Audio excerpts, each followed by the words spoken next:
What is this shift? You ready? Ready, steady, go. Welcome Welcome, to shifties. Shift Hit the.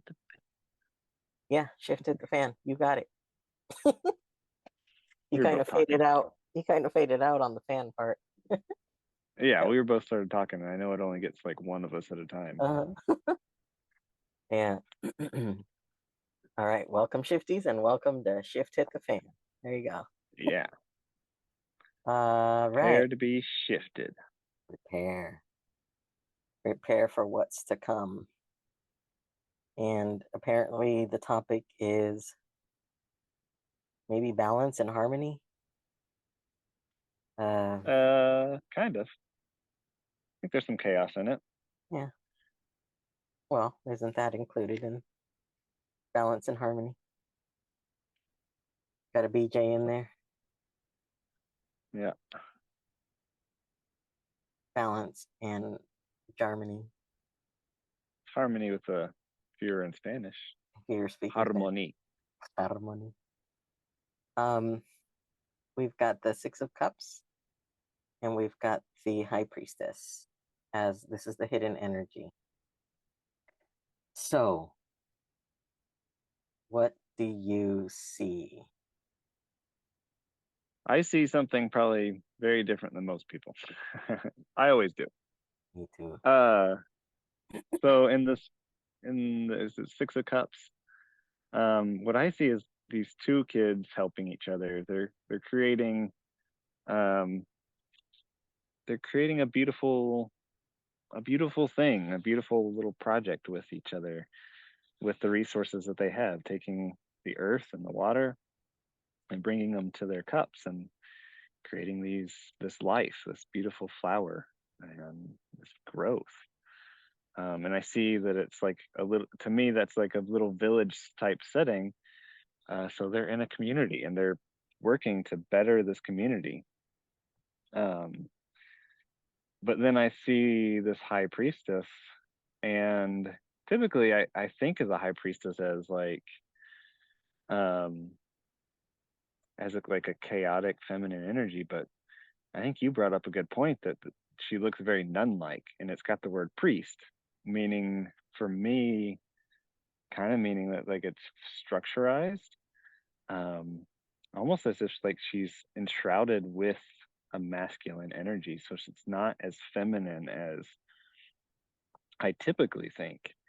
Um, and So she has the feminine, she has this light that's about her. But I look at the two pillars, the light and the dark pillar, and the bee being on the dark pillar, the black pillar, brings about this.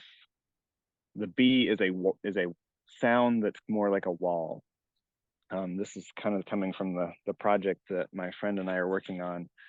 Um, it creates a wall sound. It encapsulates things, and the J is more of a cutting sound. And so the J being on the light pillar creates this the light piercing the darkness type effect, and the B being on the dark pillar kind of encapsulates the light, and and so I see that as like the light that's coming out of the priestess, this creative energy from the feminine, it will eventually dissipate into the darkness. It will eventually, doesn't matter how powerful or strong it is, eventually the darkness will overcome it. And and the way I see this is like the community aspect of things, the things that we work on together, the community aspect, the thing that's created that masculine structure that's kind of um, enshrouding the feminine energy there will it teaches us kind of a lesson. We get to work together in in these different projects to create whatever it is, the community and the culture that we currently have. But as we do that, we have this navigation of what is our true self, what is our true identity. And when we're in a cultural identity, we have this, what do you call it? It's a community identity. It's an identity that's created from everyone. There's a word that's not coming to me for it, but when we have that group identity, we don't always know who we are ourselves, and we get to I earlier I had the same question of how do we know what is our authentic self, and how do we know what is coming from the culture or from somebody else's thoughts and ideas. And for me, you I I I don't know that. I don't know what's coming from somebody else, and I don't know what's authentically me.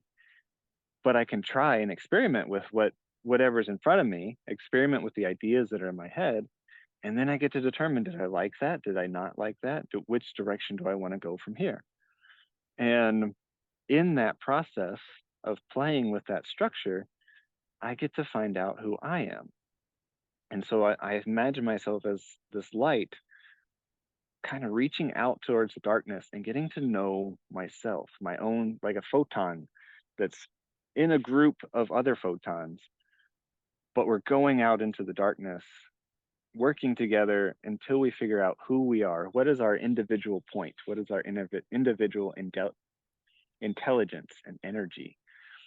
And so as we work together on these different projects, on this community and culture, and we build things together, we get to understand more about ourselves and understand who we are.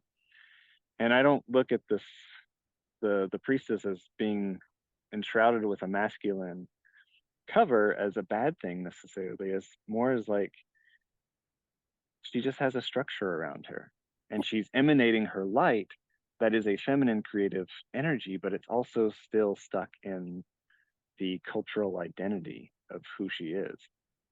And I think that's something that's hard to escape in life.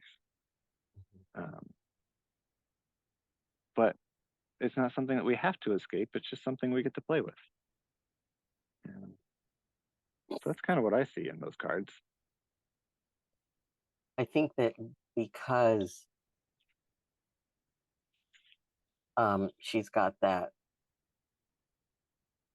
not totally feminine, but the balance and all of that, of the light and the dark. Uh, she doesn't come off, even though she appears feminine, she doesn't come off as feminine. She's going to be allowed into men's spaces, um, because she doesn't bring whatever it is that men resist about that. So she's like centered. She's in her power. What I had said that stood out to me in that as well. Yeah, the balance, the light and the dark, the moon energy, but it's like under her feet, so it's her understanding. It's not like this, again, what comes to mind is like know the light, um but um like be in the black basically, or focus on the black. And the pomegranates are what really brings that out, because I think of that one goddess, and it's still not coming to mind, that is forced to go into the underworld, because just for part of her life, because she ate uh, pomegranates while she was in the underworld. So she was sort of tricked to having to go back into the underworld, because of that that thing she didn't think was a thing. Was it a Greek goddess? Maybe. One of Maybe. them. It's one of them mythologies. I've been One listening of to them so out many. there. Mhm. I've been listening for the symbolism. I don't listen to retain the information because it all comes Any together. anybody listening can drop a comment for us to figure that out. Yeah. Persephone comes to mind because she's associated with the pomegranates because she wears it on her dress, I think, in another card. But I don't remember if that's the goddess that has to go down into the underworld because of that. She was I think the god of the underworld was trying to keep her for himself, and her mother was really trying to get her back. So, um, yeah. Anyways, I heard it in a book about goddesses, and there were too many goddesses to keep them all. But yeah, that's the sense I get, that there is that deep sense of self, uh, and like, even though she's kind of priestly, has all these different types of religions. It's not like it's one specific religion. She's got the Torah. Oh yeah, and the other thing that I saw, that the ball on her head reminds me of a crystal ball. So um it's almost like she's, she can see the future, and that's what gives her her grounding, right? She has an understanding, such an understanding of herself and how things work, and um that she knows that whatever she sees in the future is not defined. It's just a thing it's information, and she knows that it's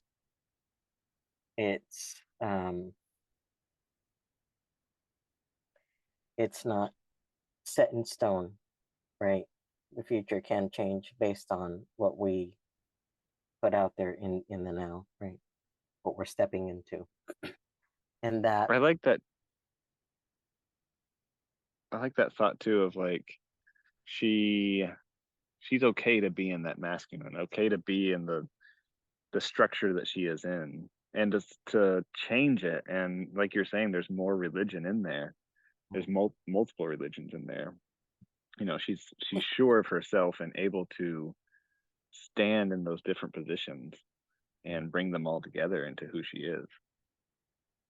What's funny is, um I was kind of trying not to giggle about it earlier, but I kept smiling when you were talking, because when I was holding it up like this, I'm like, oh, she kind of looks like a younger version of me. We had the same face, and I look over, I'm like, dang it, I'm making that face, right? And because it reminds me of how, I think that's where I'm pulling it from. Is like, that's how I was before I took testosterone, right? Is I had that energy, that centeredness, that, I could be either or. I was allowed in those masculine spaces because, men just felt uh, comfortable. They didn't feel I was like one of the boys, right? But I was also one of the girls. My brother's brother and my sister's sister was what I always called myself.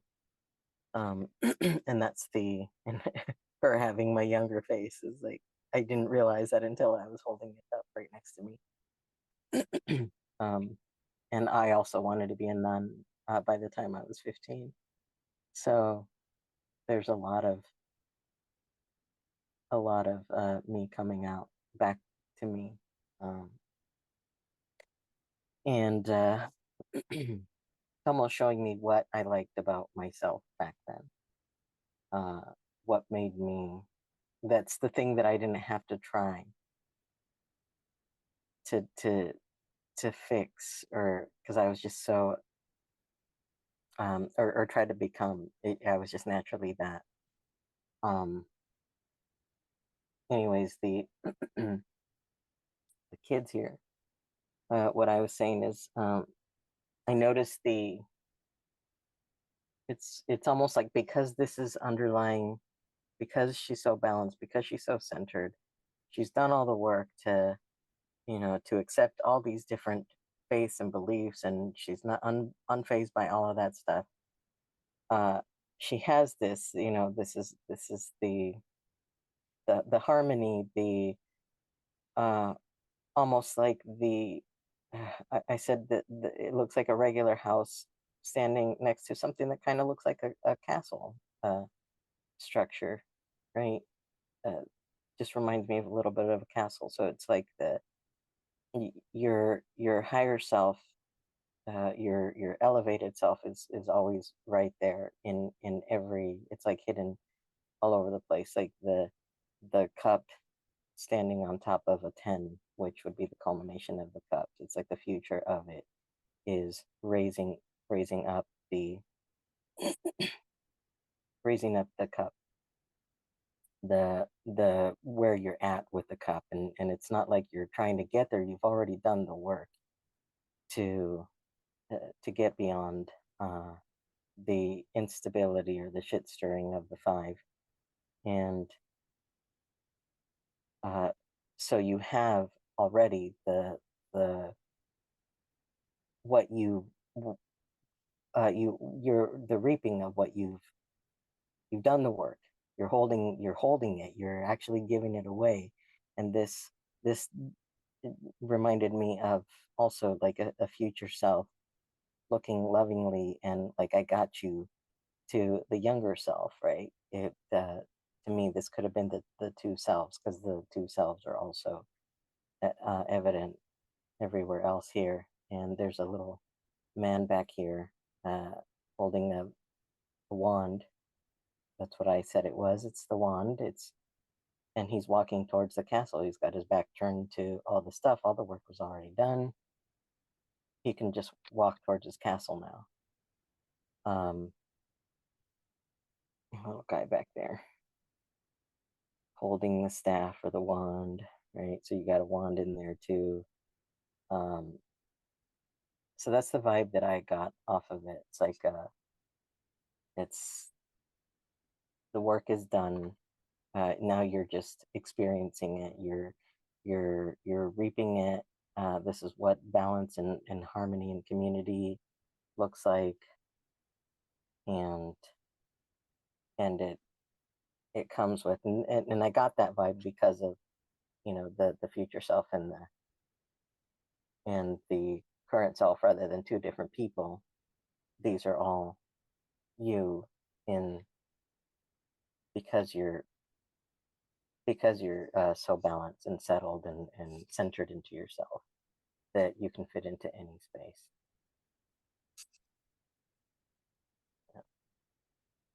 Yeah, I love that the higher self is in there too, because that's what we're reaching towards. Or that's not necessarily what we're reaching towards, but that's like what we're moving into. That's what But we think continually, we're reaching towards it, right? When we don't, yeah, whenever. we're continually our higher self, and our higher self is with us. But to think that we're not, that is not completely correct. Hmm. But it's still in the future, you know, whatever the future holds, whatever our intelligence holds inside of us, that's what we get to learn. Yeah, I really like the cards. Like I said, it feels like that's the state that I'm in after a few days of torturing myself and completely letting go of my identity, the little Frankenstein that I had created of myself, the creature that I had created as Frankenstein. And so now finally having let that go, uh, and being good with whatever it is, like just I'm just gonna continue clearing whatever it is. There's nothing I can be attached to anymore. And I think it's totally spot on for me today. The energy uh, of all the work that I've been doing. I think my Yeah, skin even looks clearer. I was noticing that. I feel like I I don't was thinking feel better. I was thinking on a Wednesday you're looking pretty young. The day that we recorded but forgot to record. That was a fun day. Uh, yeah, um, I had just had my you know my full day of starting that dismantling process of the self, of starting to let it all go. So I was already releasing that energy. That's when I created, or when I realized I had created a creature as the Frankenstein, and I was just accepting it and learning to be with all of that. So, I mean, it would make sense that the after having spent a day that I would have released some stuff, uh, even though I still spent the next day, that same day, letting myself cry some more about what I had created. And now, being in, like, I don't even know what I talk like, but still feeling more like myself than ever. Uh, it's like no wonder I was feeling like such a stranger for so long to myself, an alien, and all this. I had created this being that just wanted to be loved, and it was from pieces of what I thought other people loved in others, just wanting to be loved by humans. Now I don't care. Yeah, it's like we put on the mask, we put on this figure, this culture, this figure that was been created through the culture, through the name that we've been given, through the structure that is the world around us. And we've created this being. And once we start to like realize that and start to play with what is this being that's inside of me? What's this skin, this body that I've created in some ways? Uh, we get to realize, well, who am I really, and what is it that I want to do, and what is it that I want to be, and I think sometimes we get lost in like, this isn't me, and I don't want it, and I just want to throw it all away. But I think we have to remember that it's okay to sit in this energy that we have, to sit in this Frankenstein body that is the world and that is not us, and pull it apart and say, play with it and experience what our life is and can be. And when we realize, oh, I like this thing or I don't like this thing, then we start to create something new. And I always think that like we all have in some ways a, like multiple personalities, and our personalities aren't us. They're just a tool that we've kind of put on top of ourselves to say, all right, this works in this situation and this works in this situation, and this is how I like to navigate things. And then once we realize, oh wait, I don't like this behavior that I've adapted to these different scenarios, I'd like to try something different. I want to try a different personality. I want to try on these different outfits and figure out, what do I like, until, I mean, eventually you can get fed up with it, but it's almost like that fed upness starts to get to your true self and you get to your true personality, and you get to just act the way that you want to act, whatever that might be in the situation that you're given. And I think sometimes we look at those people who are just crazy doing this, like some crazy thing, and we're like, they're scary, they're out of the norm. But at the same time, what if they are authentically being them? And what if that's something, what if that's something to be admired? And I think of like India and the culture that they used to have. They used to admire and like, what's the word I'm looking for? Like honor the people that were on the spectrum, the ADHD and the autistic people. They would be like, "Wow, you are amazing," and they would consider them higher than themselves because they had uh, they're breaking out of the cultural shell.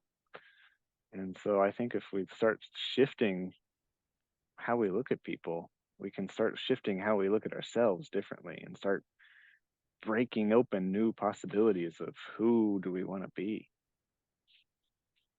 Makes me think of this thing that I had said recently to one of our friends in our chat about, you know, they're trying to understand people and trying to get answers, and I'm like, you're only going to get answers about yourself. You can't truly understand someone else unless you know them from the beginning of their life to the end of their life, because you're only going to meet them where they are in that the spectrum of their life. They're and that the spectrum is what reminded me of that conversation. You're only going to meet them where they're at in that particular place of their life. It's not telling you why they're that way in that in that phase of their life or in that part of their life and who they're becoming.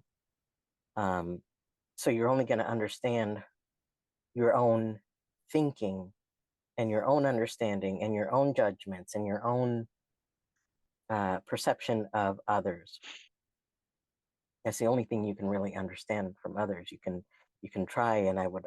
This is what got me into trouble with picking up other people's emotions, is that I would try to tune into the fullness of like what what's going on that they're that's leading, or what where is it taking, you know, so that I can get a fuller understanding of how I can help and hold space.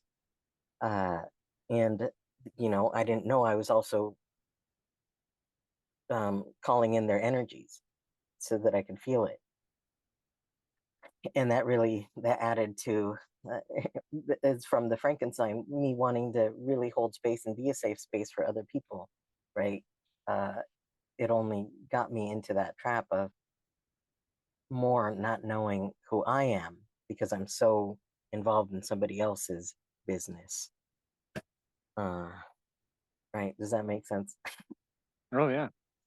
Yeah. Yeah, we definitely get sucked into other people's energies. And I think what I was really liking about what you're saying is not holding someone in a set image, not holding them in where they are now or the image that we have created of them. Um, when we have created an image of somebody, we hold them in that place and we think that that's who they are. And a lot of times our own image prevents them from progressing to be something different. And I think to your point of like, you're bringing in these people's energies and getting that image in yourself and it's getting stuck.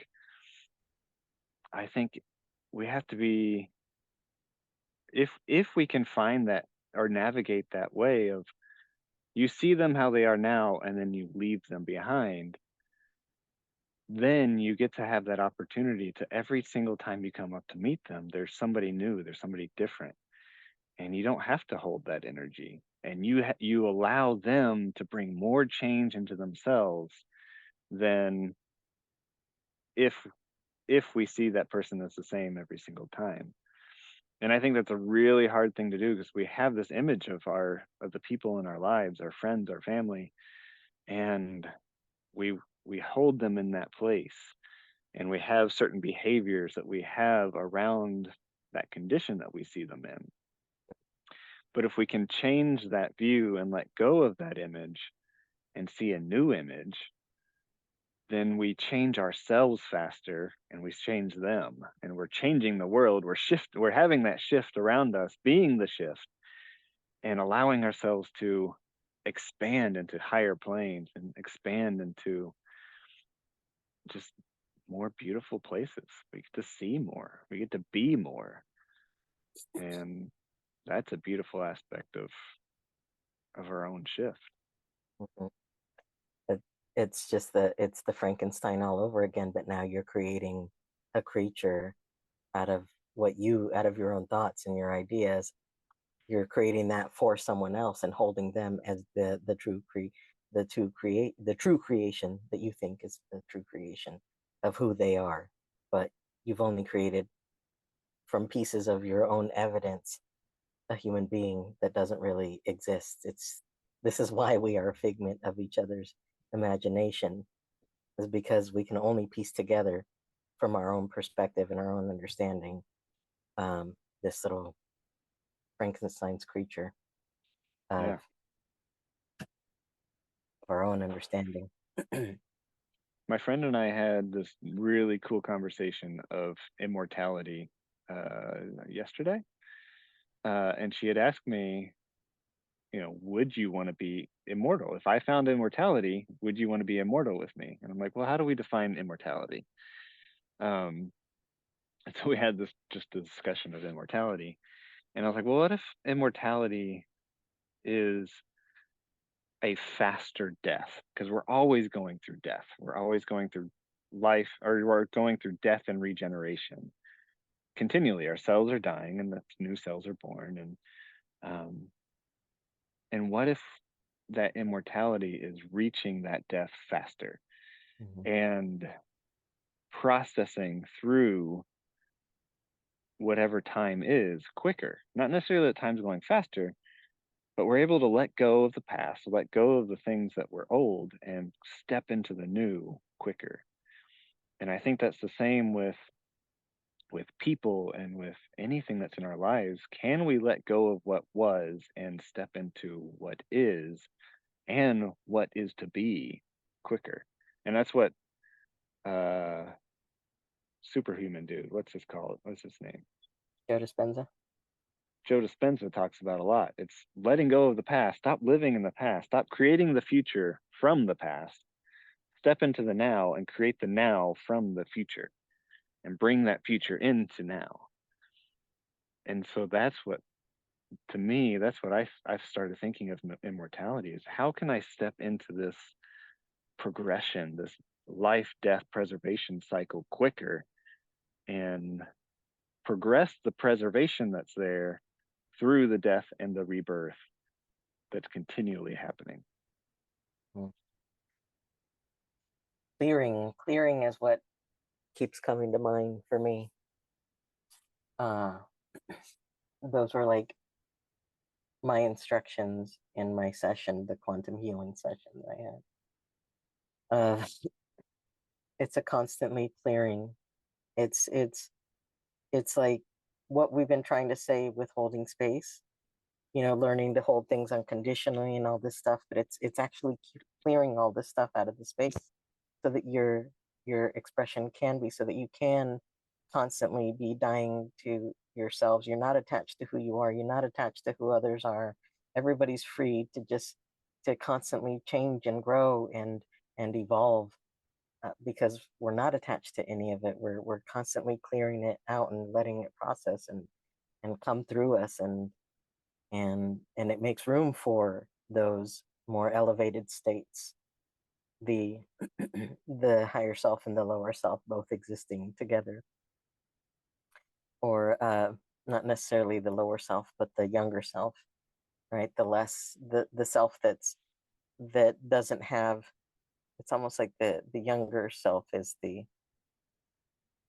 cleared self, because it doesn't have as much information, but it's also more susceptible to holding on to the information, right? um, so constantly having that balance of letting your future self always be ahead of you to have something to teach you, because it's also doing that work of constantly clearing and letting things come to you and through you, and nothing being held here, right? Yeah. And the continual progression of life itself, the continual evolution, becoming the evolution itself. Cool process. It's fun, scary, intimidating, Hmm. but thrilling. Yeah. Yeah. Well, I think that's our shift. Yeah. That's all the shift I have to talk about. Go be the shift. Continually evolve. Step into the new. Play with what's here now. And create some magical stuff. Yeah. Let that stuff clear. Yeah. Keep being being. Yeah. Keep being. Be the But don't bee. keep being, but don't keep it. Yeah. All right. The end. Love you. Love y'all. See you. Like my mom always said, see you tomorrow. Hasta Even though mañana. to see you tomorrow. All right.